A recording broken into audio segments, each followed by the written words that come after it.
Hey, it's the Believe in Texans podcast brought to you by FanDuel, and I have grieved. I've mourned. I'm still growing my playoff beard. I'm going to keep this thing. I'm going to try to keep it all the way through next year's playoffs. And look, I've made this commitment before, but usually I fail with the first hot day in March or so in Houston. We'll see. We'll see. But I'm fresh off of a whole bunch of FOMO after having watched the AFC and NFC championship games yesterday. It's hard not to think about, all right, well, how would the Texans have done in Denver? And I want to get into that, get into things we might have learned from the Seahawks game, and then also just what are the offseason priorities for the Texans? What do we really want to dial in on and improve? And man, this entire last week, I've been trying to say, all right, not everything has to be about CJ. Not everything has to be about CJ, but it kind of does have to be about CJ. There's as much negativity and pessimism about CJ Stroud right now as there ever has been. And one thing I keep telling myself and reminding myself is that one Peyton Manning, he went the first 8 years of his career largely as an absolute wreck in the playoffs. He had 6 trips to the playoffs in 8 seasons, and he played a whole bunch of miserable games in there. I would argue he had maybe 2 or 3 good games in those first 8 seasons in the playoffs. He had a AFC championship game in New England well into his career where he threw 1 touchdown and 4 interceptions, and yet Peyton Manning, by the end of his career, had figured it out and won a couple Super Bowls. So not putting C.J. Stroud in the Peyton Manning category. Certainly, he's got a lot to do in the regular season to prove he can be that guy, and then certainly in the playoffs. But we'll come back to C.J. about 27 times in the next 20 minutes or so. But as far as the game last night, you're watching Broncos versus Patriots, and my big question was, all right, could C.J. have played a cleaner game than Drake May? Because the Patriots were able to win that game with Drake May throwing for 86 yards. And really, the only touchdown scored was at point-blank range after Jarrett Stidham had thrown a backwards pass. It was recovered. Should have been a touchdown immediately, but they scored within a few plays after that. And I can't sit here and say that after watching the Steelers game and then the Patriots game that CJ would have gone into Mile High and played a cleaner game than Drake May. I just can't right now. If it had only been one game, the New England game, and somehow the Texans had gotten out of that with a win and gone to Denver, maybe I would have more confidence. But it was the Pittsburgh game followed by the Patriots game where there's just this incredibly concerning recklessness, almost just carelessness that CJ had with the football. And that I don't know what happens after CJ had spent the entire season being a guy who was A, very careful with the football, B, understood, man, I've got an awesome defense on the other side of me that can win this game. In that Patriots game, it's 10-7. It's the first half. No reason to just hoist that ball up in the air for the taking on the pick six. But that's what happened. So I think the Texans defense would have done the exact same thing that the Patriots did to Jarrett Stidham. Could they have taken the ball away even more or more opportunistically and set CJ and the offense up better? Perhaps, but I can't be sure of it. And then certainly when the weather conditions got sloppy, Drake May, just as he was the week before in New England, I'm guessing was better in Denver than CJ Stroud would have been. Drake did have that one just obvious and clear interception that Hufanga couldn't keep his hands on, but that was about as sloppy as he got with the football. The Broncos really, I could talk myself into CJ actually, because I've seen CJ move the ball versus the Broncos, whereas Drake May, even when the weather conditions were good, just they weren't good enough.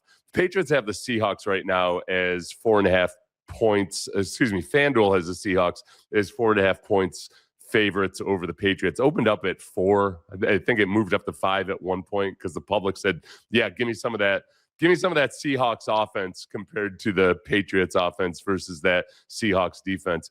The Rams versus the Seahawks game, my biggest takeaway was I want Kenneth Walker III on the Texans. He's a free agent this year. All these teams that played in the championship game really don't have a whole bunch of marquee free agents, and I think they're set up well to continue on into next year. The Texans, don't really have a bunch of huge free agency concerns as well. I know if you look at the cap space, it looks like they're in bad cap space for this upcoming offseason. They're actually in really good cap space in 2027 and 2028, which means that it's going to be really easy for Nick to push some current contracts into the future, throw on some options and backloaded deals and everything.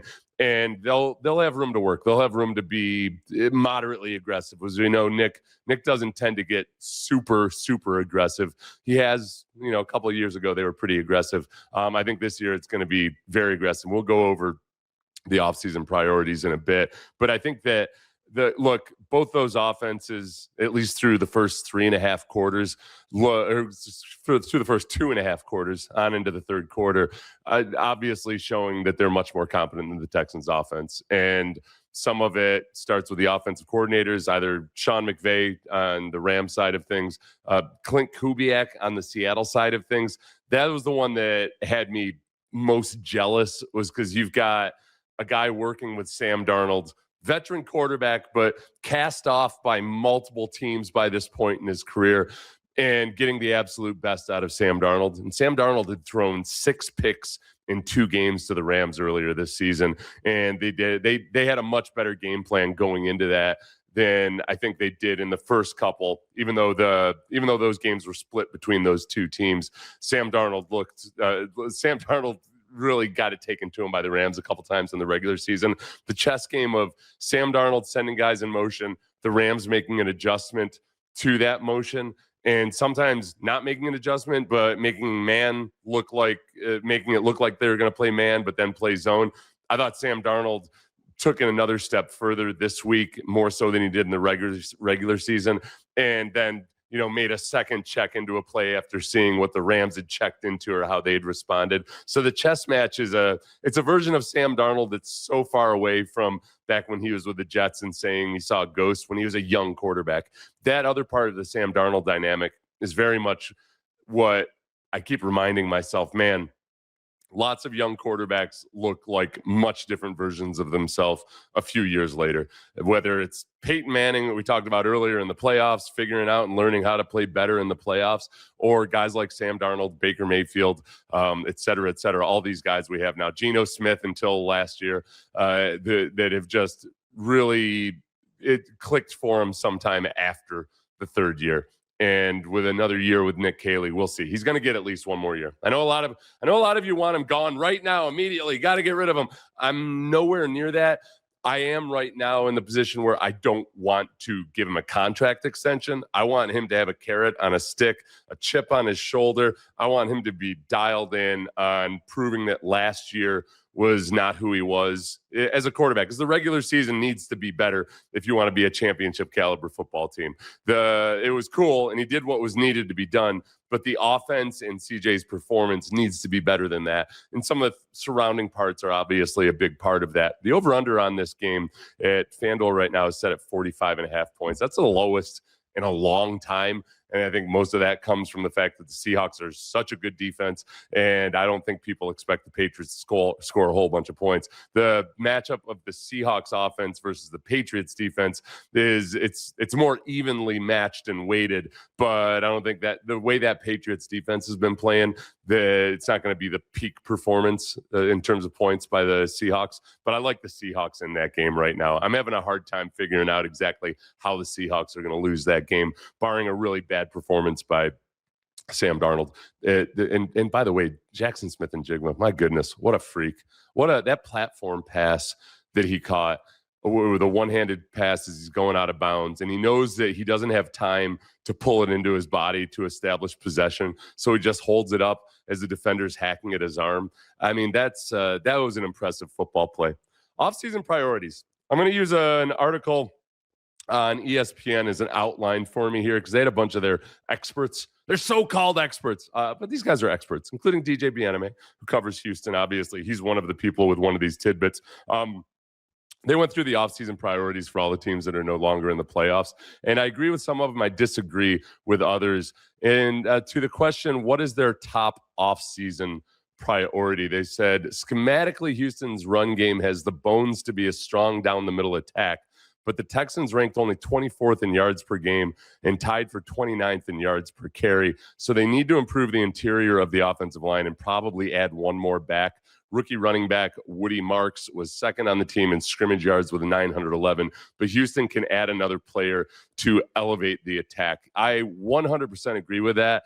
I think Kenneth Walker is exactly what I'm looking for in a big bruising running back, but who's also shifty as hell. And when you watch Kenneth Walker and his jump cuts, I mean, he looks like a guy who should be running the ball like Frank Gore, but he's so much more nimble than that. And his ability to beat defensive backs to the pylon and to get to the outside, I could see him really thriving in any scheme.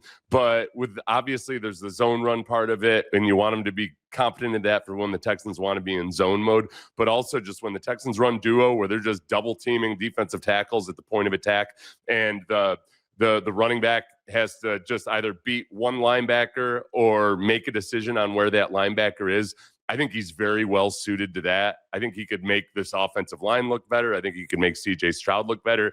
He is a free agent, and that's who I would be going after. They mentioned another running back here in one of these other bullet points that I disagree with in terms of a free agent possibility, but we'll get to that. What's the and the other part about, like, my top priority is getting CJ better at operating at this offense. So I agree that interior offensive line and running back is a priority. The top priority is really CJ Stroud pre-snap, operating all the bells and whistles of this offense. This includes Nick Caley getting the call in on time, CJ getting the call out, CJ assessing things at the line of scrimmage. Those two have to be much more joined at the hip this offseason. And we can't see what Nick Caley is or is not doing, but I think that CJ, in terms of really getting guys set in motion, getting everything, diagnosing where the pressure is coming from, and CJ setting the protection, he improved at that as the season rolled along. He's got to get that much better at it. And I saw Ryan Fitzpatrick the other day saying, hey, maybe CJ ends up sitting out of OTAs to try to put some pressure on the organization to get him a new contract. I would be really surprised if CJ did that. I think CJ understands and knows that he's got to get that much more proficient at all the pre-snap stuff, at genuinely being the orchestra conductor of this offense, more so than just the guy who throws the football and hands the ball off. That I think he's going to want to be there. Maybe David Mulligetta, his agent, tries to talk him out of it. I would encourage him to ignore his agent if that's what his agent tells him.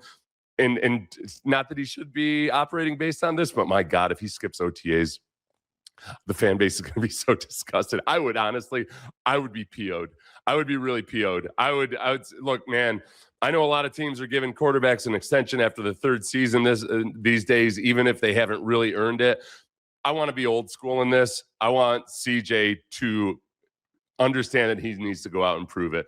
And that starts with just being completely and totally control of the entirety of the offense. The next question was, what is the second priority to watch?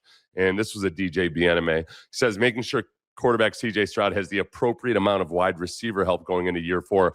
Other than Nico Collins, opposing defenses do not fear Houston's other playmakers. Christian Kirk, Jaden Higgins, and Jalen Noel combined for only 1,024 receiving yards this season. You know, if we add Xavier Hutchinson into that, who's sporadically a very integral part of this offense, we can't forget about Tank Dell. Tank Dell is the thing that I'm cautiously optimistic about right now. Nick Caserio, for those of you who missed it, said that he should be ready to participate in the offseason program, and then they'll take it from there and see how he progresses and what he is by training camp. It was a traumatic knee injury. A lot of times people are going to say, hey, an injury like that, it takes 2 years to come back from, and that would put him up in, the back third of this upcoming season. I think that if I had to handicap it right now, he's going to play again. He'll be out there at practice, most likely, obviously. Can he regain that freakish quickness and agility that made him as good as he was? We'll see, and he's had an entire year to sit and watch. He's around all the time. So hopefully he can integrate himself into the offense very quickly. Beyond that, though, I don't necessarily feel the need to go out and get anybody. I really am optimistic about Jaden Higgins. And Jaden Higgins, so much of his production and so much of his impact on the offense came when Nico Collins came out and in the back half of the year when he had really shown to CJ that he could be trusted and that this is a go-to guy. When teams are focusing on Nico Collins, we've got Jaden Higgins right there. Jalen Noel is really the big X factor. Can Jalen Noel develop, come along, be more of an impact and more of a threat next year and really be more comfortable in the offense, I think is what it boils down to. I like the upside of those guys, so I'm not as eager for wide receivers in free agency or in the draft as I am for interior offensive linemen and a running back. Now, the Texans have put themselves at that position where, hey, if the Texans draft a running back with the 28th pick overall, if Nick somehow figures out a way to stay comfortable and stay right there at 28, I think they're the type of team where it makes sense for you to draft a running back. You got so many pieces in place. Now is when you draft a running back in the first round. You know, teams that draft a running back without knowing who their quarterback is or how he is or anything, those are the ones you raise your eyebrows with a running back.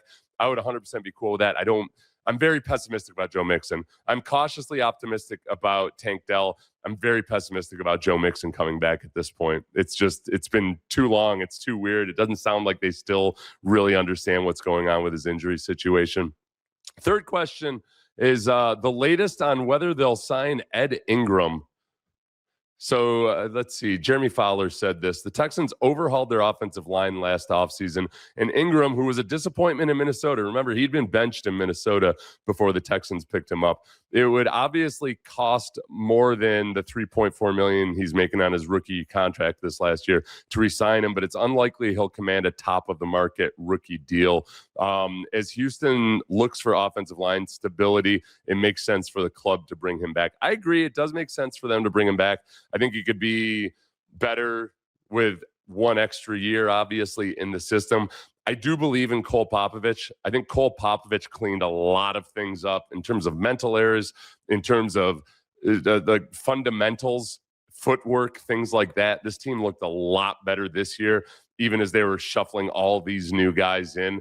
They still have more to clean up. And it was funny because Cole Popovich this year was interviewed on the Texans All Access with Mark Vandermeer and John Harris.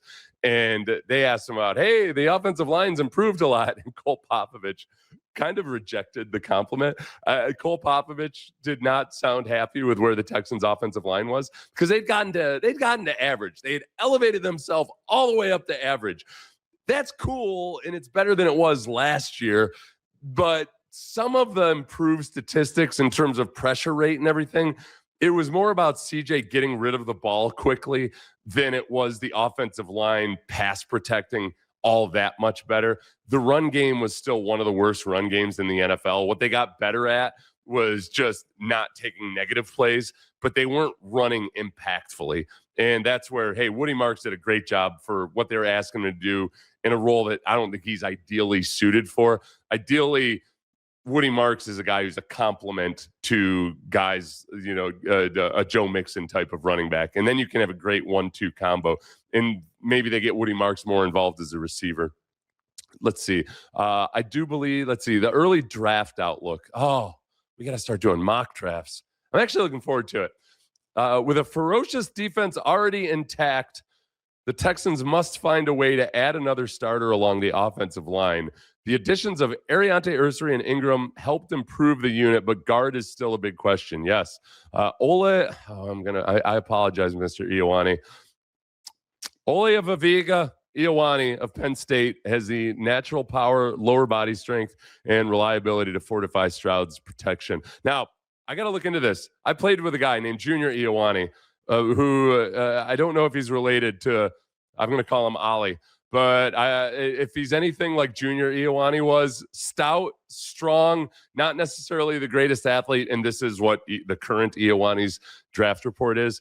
And yeah, would I think at the end of the first round or early in the second round, because let's be real, Texans are probably going to trade back into the second round. I would be 100% gung-ho about that. I also don't want to lose sight of the fact that I think Jarrett Patterson, Juice Scruggs, Blake Fisher, I think those guys still do have upside because they've only had 1 year of quality offensive line instruction right now. one of the biggest mistakes D'Amico made in those first 2 years was hiring Chris Strausser, an offensive line coach who I'm not so sure was 100% on board with the whole outside zone based scheme to begin with. He had never coached in a scheme quite like that before. That was the Kubiak Shanahan style of outside zone running. And it showed, man. And it really, really showed. So one more year with Cole Popovich and guys like Jarrett Patterson, we'll see exactly how those guys look next year. I think between those three players I just named, I'm crossing my fingers and hoping that at least one of them works out. Blake Fisher maybe can be your consistent swing tackle. I don't know how much football Trent Brown has left in him. I would welcome him back, but we'll see. Texans have this history of getting a guy who comes in and plays pretty well on a one-year deal, and then somebody else throws stupid money at him. So one reservation I have with Ed Ingram, though, too, is that are you buying high right now in Ed Ingram? Because he showed a lot of improvement over last year. Did some good things this year. Still had some rough moments, but are you? I don't want to break the bank for Ed Ingram. Well, at the same time, recognizing that, man, with the offensive line, it's a lot harder to just get all these guys consistently on a one-year contract like the Texans have done with their defensive tackles and get the most out of them, because continuity, familiarity with the scheme, familiarity with the quarterback, all that stuff really matters to get that cohesiveness on the offensive line. Let's see. Big prediction for the offseason. This is from Aaron Schatz. I've heard plenty of potential new homes for running back Breece Hall, but never Houston. Why not? Joe Mixon's career might be over after he missed the 2025 season because of a foot injury, and Marks looks more suited as a rotation player than a lead back. The Texans need a strong running game to eat clock and complement their ferocious defense. I do not 100% agree. I very much was in favor of trading for Breece Hall at the trade deadline. The Jets, weirdly and oddly, drew a hard line and said, no, we're not giving away Breece Hall for peanuts, even though they were going nowhere. It's a running back who on an expiring contract. I don't know why you're trying to hold on to that value while you're trading away guys like Sauce Gardner. And well, they got a hefty ransom for Sauce Gardner, so I get that. But I think Breece Hall isn't as much of an all-purpose back, a guy that would really truly complement Woody Marks. He's not a small guy, but not ideal size. And I really want a guy that can be a bit more of a hammer to then be used with Woody Marks and to be able to have that 1-2 punch along with all the other multitudes of running backs the Texans tend to keep on their team based on whether they're good at special teams or not. I'll add one too. A quick note about the defense. I know a lot of people are concerned about losing the free agents that they might lose in free agency.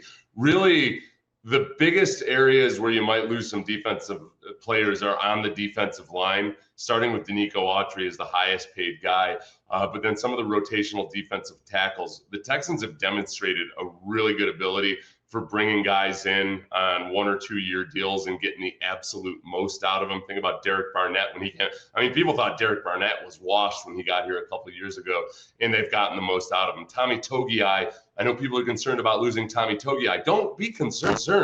They signed him to a new deal. They extended his contract back in week 2. Well, he was still inactive on game days. That's how high they were on Tommy Togiai. So Tommy Togiai is going to be here. The question really in my mind is, can they stay healthy? Because they had, I don't want to call it luck. I want to say, give guys credit for taking care of their bodies and everything, but they really didn't lose a whole bunch of starters to a big chunk of games this year. I mean, the most concerning area was simply that they couldn't find a guy to start at the other safety position opposite of Kalen Bullock. They had 5-6 different guys play there during the year. And I think Jalen Reed, hopefully, as long as he stays healthy, he can work into that role next year because he showed some promising things.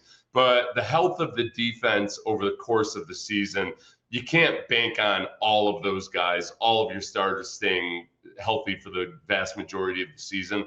That's the one big thing that I'd be concerned about, which means you do have to be aggressive, and obviously, which they will do, developing the younger guys and the depth, but also, and perhaps kind of with precision and not overspending, find some better depth in the defensive backfield. It can't be in a situation where Kamari Lassiter goes out for 2 series in the Chargers game, and it's the most terrifying 2 series of your life. I'd like them to get better on the depth side of things. But then in terms of where is the room for growth with the defense, that defensive backfield is young. Those guys are, you've got, and in the final game there, you had Jalen Reed, a rookie. You've got Kalen Bullock and Kamari Lassiter, second-year guys. And then Derek Stingley and Jalen Petrie, still young players as well. So I think there's still actual room for improvement with them. The explosive pass plays this year was one of the areas where the Texans weren't elite as a defense. So cleaning up some of those things in coverage, cleaning up just some of the, whether it's a blown coverage, a mental error, whatever it might be, I think there's still room for improvement there. And then the other big guy, too, is Henry To'oTo'o. I think Henry To'oTo'o has improved every year he's been here. And then after his really bad Raiders game, he turned it around. And really in those last couple playoff games where you could see the Steelers tried to target him early, and they were not successful. And then in the Patriots game, To'oTo'o came up huge and then also was really good in pass coverage. So I think with him, look, he's never going to be a guy who's incredible, that you could trust, covering a tight end down the seam or anything necessarily man on man. But those guys are really good at A, reading the play action, and B, getting to where they're supposed to be within the scheme, anticipating routes, all of those things. And I think there's still a lot of upside there. So we'll start doing some more draft stuff, but maybe jump in a little bit more heavily into the Super Bowl later this week. Thanks to everybody. Please like and subscribe on YouTube. If you're listening on Apple, leave a 5-star review and a pleasant comment. That'd be cool too. And thank you to FanDuel for sponsoring the Believe in Texans podcast.